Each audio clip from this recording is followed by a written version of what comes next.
একটা আদ্যপ্রান্ত সাধারণ মধ্যবিত্ত মানুষ যখন সাফল্যের শীর্ষে উঠে বিলাসিতাবিহীন জীবন কাটায় তখন কেমন লাগবে বলুন তো। শুনতে খুব ভালো লাগছে না? কিন্তু বাস্তবটা অতটা সোজা নয়। হাতের সামনে সব কিছু পেয়েও যে নিজেকে সব কিছুর ঊর্ধ্বে গিয়ে মধ্যবিত্তের প্রতীক হয়ে ওঠে, সেই তো সবার আদর্শ হওয়া উচিত।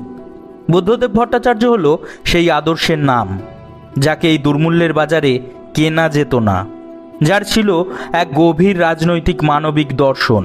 বুদ্ধদেব ভট্টাচার্যের স্কুল জীবন যে সময় কেটেছে সেটা ছিল স্বাধীন ভারতের পথ চলার প্রথম দশক। আন্তর্জাতিক রাজনীতিতে মার্কিন আর সোভিয়েতদের বিশ্বজুড়ে ক্ষমতা দখলের উষ্মা প্রকাশের সময়কাল। স্কুল জীবন থেকেই বাচ্চুর বইয়ের প্রতি গভীর আগ্রহ ছিল। 1961 সালে উচ্চ মাধ্যমিক পরীক্ষায় উত্তীর্ণ হয়ে বুদ্ধদেব প্রেসিডেন্সি কলেজে বাংলাতে অনার্স নিয়ে ভর্তি হন। বুদ্ধদেব যে সময় কলেজ জীবন শুরু করেন সেই সময় একদিকে যেমন দেশে খাদ্য আন্দোলন চরম আকার নিয়েছে, ঠিক তেমনই ভারত চীন যুদ্ধ বিশ্বব্যাপীর কাছে উত্তেজনার বিষয় হয়ে উঠেছে।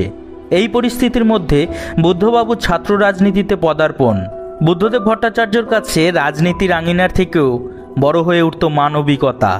1977 সালে যখন প্রথম জ্যোতিবাবুর নেতৃত্বে প্রথম বামফ্রন্ট সরকার ক্ষমতায় এলো, তখন সেই মন্ত্রিসভায় বুদ্ধবাবু এক গুরুত্বপূর্ণ মন্ত্রী। কাশীপুর বেলগাছিয়া থেকে দাঁড়িয়েছিলেন তিনি। পরবর্তী বিধানসভায় হেরে গেছিলেন অবশ্য, কিন্তু যাদবপুর থেকে দাঁড়িয়ে আবার ফিরে এসেছিলেন 1987 সালে। বুদ্ধবাবু অন্যায়কে কখনোই প্রশ্রয় দেননি, নিজের দলের মধ্যেও তিনি সেটা বজায় রেখেছিলেন। 1993 সালে জ্যোতিবাবুর মন্ত্রিসভা থেকে পদত্যাগ করেছিলেন চোরদের মন্ত্রিসভায় থাকবেন না বলে, যদিও আবার 6 মাস বাদে ফিরে এসেছিলেন। স্বরাষ্ট্র, তথ্য, নগর উন্নয়ন, সংস্কৃতির মতো প্রধান দপ্তরগুলো একসময় নিজের যোগ্যতার মাধ্যমে প্রশংসনীয় করে তুলেছিলেন। বিশ্ব শিল্প সাহিত্যের সাথে ছিল তার অবাধ আনাগোনা। তার বহু লেখার মাধ্যমে বিশ্বের বহু গুণী মানুষকে বাঙালির কাছে পরিচিত করিয়েছিলেন।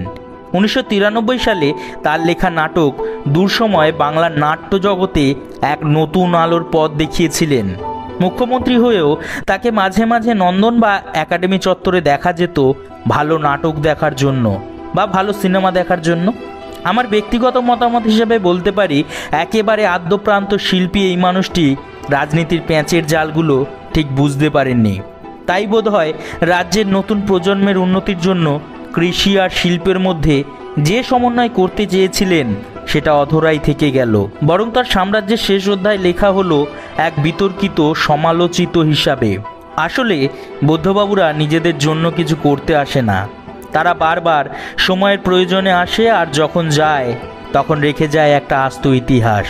শত শত তরুণ ছেলেমেয়ের কাছে যারা সকাল সন্ধ্যা লড়াই করে যাচ্ছে জীবনের ময়দানে, বুদ্ধবাবুদের দর্শন এই অকাল সময়ে বাঁচার আলো দেখায়।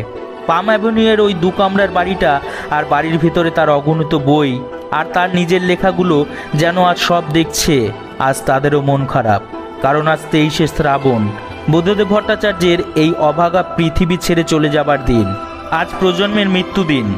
আমরা আমাদের পেজের পক্ষ থেকে জানাই বুদ্ধদেব বাবুকে অনেক শ্রদ্ধা ও প্রণাম। ভালো থাকবেন তারাদের দেশে। ধন্যবাদ এতক্ষণ আমাদের সাথে থাকার জন্য। আমাদের ভিডিওগুলি যদি আপনাদের ভালো লাগে তবে অবশ্যই আমাদের পাশে থাকবেন।